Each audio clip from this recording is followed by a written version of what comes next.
الرحمن الرحیم، السلام علیکم۔ آپ دیکھ رہے ہیں پروگرام سجاد میر کے ساتھ اور میں ہوں آپ کا میزبان غفران چغتائی۔ آج پی ٹی آئی کی کور کمیٹی کا اجلاس ہوا، جس سے اظہار خیال کرتے ہوئے وزیر اعظم پاکستان عمران خان نے یہ کہا کہ قلعدن تنظیم سے مذاکرات ہی واحد راستہ سے ہم ملک میں کسی قسم کا خون خرابہ نہیں چاہتے۔ اس معاملے پہ آج بات کریں گے، ساتھ ہی ساتھ اس کے اجلاس میں آج بلدیاتی الیکشن کے حوالے سے بھی واضح فیصلے کیے گئے ہیں، یہ معاملہ کہاں تک پہنچا ہے اور طالبان یہ جو قلعدن تنظیم کے ساتھ جو معاہدہ ہوا ہے اس میں کیا چیزیں طے پائی ہیں۔ اس کے ساتھ ساتھ آج احتساب بیورو کا تیسرا جو آرڈیننس ہے وہ بھی جو ہے وہ صدر مملکت نے اس کو پاس کیا ہے۔ اس کے روح سے اب صدر مملکت کے پاس یہ اختیار ہوگا کہ نیب چیئرمین کو ہٹایا جائے یا ان کی توسیع کا فیصلہ کیا جائے۔ اس معاملے پہ بھی بات ہوگی اور اس کے بعد ایک جو اہم ترین موضوع ہے وہ مہنگائی کا ہے۔ ادارہ شماریات نے جو تازہ ترین اعداد و شمار جاری کیے اس میں اکتوبر میں مہنگائی جو ہے وہ رواں سال کی بلند ترین سطح پر تھی۔ شہروں میں مہنگائی 9.6% جبکہ دیہات میں 8 سے 7% رہی۔ ان تمام معاملات پر بات کرنے کے لیے ہمارے ساتھ اسٹوڈیو میں موجود ہیں نامور صحافی، کالم نگار اور تجزیہ کار جناب سجاد میر صاحب۔ سجاد میر صاحب، آج راستے کھل گئے ہیں، دھرنا اور جو ہے وہ تقریباً ختم ہو چکا ہے۔ 10 روز تک ملک کے جو اہم شاہراہ ہے اس پر وہ لوگ بیٹھے رہے اور آج جو تصفیہ ہوا ہے اور اس کے بعد یہ بھی طے پایا ہے کہ جو ذرائع بتا رہے ہیں معاہدے میں کہ آئندہ نہ تو یہ تنظیم دھرنا کرے گی اور نہ ہی لانگ مارچ کرے گی۔ کتنا آپ مضبوط سمجھتے ہیں یہ معاہدہ یا پہلے معاہدوں کی طرح ہی یہ بھی ہوا میں اڑ جائے گا؟ اس تنظیم کی جو پس منظر ہے وہ تو جو بھی ہے وہ تو سب کو معلوم ہے۔ ممتاز قادری کے مسئلے پر خادم حسین رضوی صاحب کی تقریریں جو تھیں وہ آگ لگانے والی تھی، بہت جوش والی تھی، پرجوش تھی، لوگوں کو شکایت تھی، لیکن عشق رسول کا جذبہ تھا وہ جاگ اٹھا ان کے ساتھ۔ اور جب ان کا جنازہ ہوا تو وہ لوگ جنہوں نے ان کی پشت پناہی بھی کی تھی وہ بھی گھبرا گئے کہ کیا ان کی اتنی قوت ہے، ان کو اندازہ نہیں تھا۔ اب آپ جن کو بوتل میں بند کرنا چاہتے ہیں، جن بوتل میں جاتا نہیں۔ آپ نے ان کے سربراہ کو جو کہ اصل سربراہ کا بیٹا ہے اس کو پکڑ رکھا ہے اور وہ دھرنے سے پہلے پکڑ لیا تھا، مقدمہ تو اس پر قائم کر دیے آپ نے۔ بھئی ایک آدمی جو کہ پورے واقعات میں تھا ہی نہیں، موجود ہی نہیں تھا، آپ کے پاس جیل میں آپ کی کسٹڈی میں موجود تھا، آپ نے اسے پکڑ لیا، کورٹ نے اس کی بیل کر دیا، آپ نے اس کو زیر حراست کر دیا، پھر کو کہا کہ اس پر تو اتنے مقدمات ہیں۔ اچھا، یہ ساری جو باتیں ہیں، قصہ یہ ہے کہ اگر ہم غور کریں تو ملک کے اندر جن لوگوں کی بھی پشت پناہی ہمارے اداروں نے بڑی نیک نیتی کے ساتھ بھی کرنا چاہیے، وہ بعد میں گلے میں پڑے۔ ایم کیو ایم کی مثال دیکھ لیجیے، انہوں نے باقاعدہ ڈبل کراس کیا، اور وہ جو اس خیال سے تھا کہ سندھی نیشنلزم کو قابو کیا جائے، اس خیال سے تھا کہ کراچی میں جماعت اسلامی کو ایک طرح کا مٹھی میں رکھا جائے، وہ گلے میں پڑ گئے، اور پھر آپ کو آخر میں آ کے وہ اقدام کرنا پڑا جو کہ انتہائی اقدام ہی گنا جا سکتا ہے۔ آپ نے بلوچستان میں تو خیر کسی کی حمایت نہیں کی، لیکن بلوچستان میں جو تپتی اور تلخی پیدا کی، اس کے نتیجے کے طور پر جن لوگوں کے ساتھ آپ نے انگیج کرنے کی کوشش کی نہیں ہوئے آپ سے۔ یہ فاٹا واٹا کا مسئلہ، یہ جو اب قومی اسمبلی میں بیٹھے بھی ہوئے ہیں، نعرے بھی لگاتے ہیں آپ کے خلاف، اور ایسے نعرے لگاتے ہیں جو کہ زبان پہ لانے والے نہیں ہوتے، ان کے ساتھ آپ نے مذاکرات بھی کیا، کچھ کیا۔ یہ سسٹم غلط ہے۔ فیض آباد کے دھرنے کے بعد جو قاضی فائز عیسیٰ کا فیصلہ آیا تھا اور جو اس کے بعد ساری گفتگویں ڈسکشن ہوئی تھی، اگر ان پہ عمل کیا جاتا تو حالات کبھی اتنے خراب نہ ہوتے۔ پھر آئے ان کو کھانے پہنچائے گئے یار، ان کو کھانے پہنچائے گئے۔ میں کیا اب اس میں وہ شاید خاکانہ باسی کل پرسوں انٹرویو دے رہے تھے، انہوں نے کہا کہ یہ فلاں بات میں بتا دوں گا، آپ کمیشن قائم کر دیں۔ میں پبلک میں کرنے والی باتیں نہیں ہیں ساری۔ اب حالات کچھ بدلے ہیں، حکومت نے کہا کہ ہم رگڑ دیں گے، یہ کر دیں گے، وہ کر دیں گے، کچھ وزیر وہ کہتے تھے، کچھ یہ کہتے تھے، لیکن آخر میں آپ نے 15-16 لوگوں کو بلایا، نامور لوگ ہیں، شرک پور کے ہیں، سیال شریف کے ہیں، نامور گدیوں کے لوگ ہیں، لیکن وہ سیاست میں آپ حکومتوں کے ساتھ ہوا کرتے ہیں، ان پر کتنا اثر ہوگا یہ الگ بات ہے۔ ایک تصویر شائع ہوئی جس میں آرمی چیف سیولین لباس میں کھڑا ہے، سعد مفتی منیب الرحمان ہے اور بشیر احمد فاروقی صاحب ہیں جو اب پناہ گاہ وغیرہ میں سریانی صاحب جو کہلاتے ہیں، اور ایک آدھ آدمی اور بھی ہے۔ یہ میٹنگ ظاہر کرتی تھی کہ مفتی، کسی نے وزیر نے کہا نا مذاکرات کہیں اور بھی ہو رہے ہیں، وہ مفتی منیب صاحب کر رہے تھے۔ یہ بہت اچھا، بہت سنجیدہ آدمی ہے. انہوں نے جو اس پریس کانفرنس میں جو گفتگو کی، جو خطبہ، یہ خطبہ ہی میں کہوں گا شاہکار ہے، مثال ہے، فصاحت و بلاغت کی مثال ہے وہ. اور بڑی سنجیدگی کے ساتھ انہوں نے ساری صورتحال کو واضح کیا اور ان کے ساتھ بات جات کی. وہ ان میں سب سے ایک طرح کے قابل احترام عالم دین ہے. انہوں نے ان کی بات کو، اب انہیں مفتی اعظم کا لفظ دیا جا رہا ہے. عموماً ہمارے ہاں ہر مسلک اپنے ہی کسی عالم کو مفتی اعظم کہتا. مفتی شفیع صاحب کا مفتی اعظم پاکستان کہا جاتا تھا. پھر ان کے بیٹے تقی عثمانی صاحب کے ساتھ مفتی اعظم لگانا شروع کر دیا.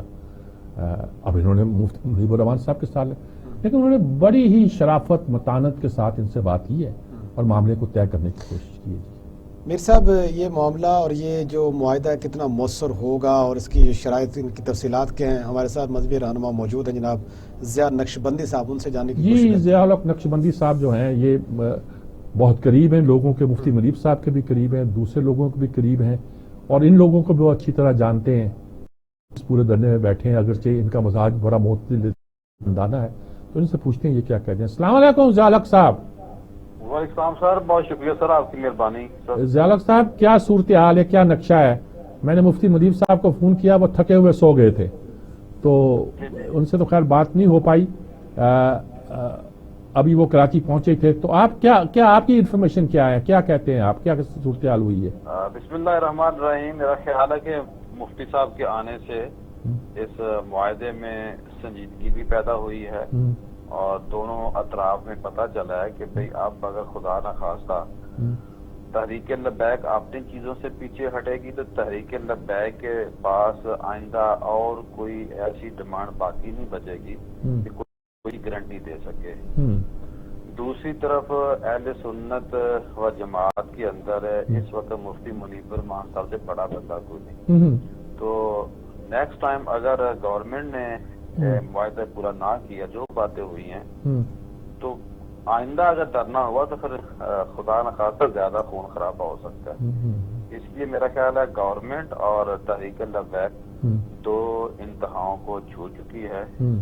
اور باقی بات یہ ہے کہ جو ایک سسٹم ہونا چاہیے تھا وہ نہیں ہوا. جو آپ نے ہائی کورٹ کا، سپریم کورٹ کے فیصلے کی بات کی، تو میں یہ سمجھتا ہوں کہ مسائل کا حل ہمیشہ پرشدت جو ہوتے ہیں، یہ واقعات اور دھرنے جلسے جلوسین سے مسئلے حل نہیں ہو سکتے. لیکن بدقسمتی یہ ہے کہ یہاں اگر یہاں نبینے لوگ بیٹھے تو ان کی کوئی نہیں سنتا. تو طاقت کو سلام ہے اور میرا خیال ہے کہ اس موجودہ جو معاہدہ ہوگا اس معاہدے میں برکت ثابت ہوگی. اور تحریک لبیک سے جو سب سے بڑا مطالبہ کیا جا رہا ہے ریاستی اداروں کی جانب سے، وہ یہ ہے کہ وہ اپنا بیہیویئر ٹھیک کرے. اس میں تقریباً 10 شرائط ہیں کہ بھئی یہ 10 شرائط پہ پورا اتریں گے تو ہم ان کو ریلیف دینے دلوانے میں شامل رہیں گے.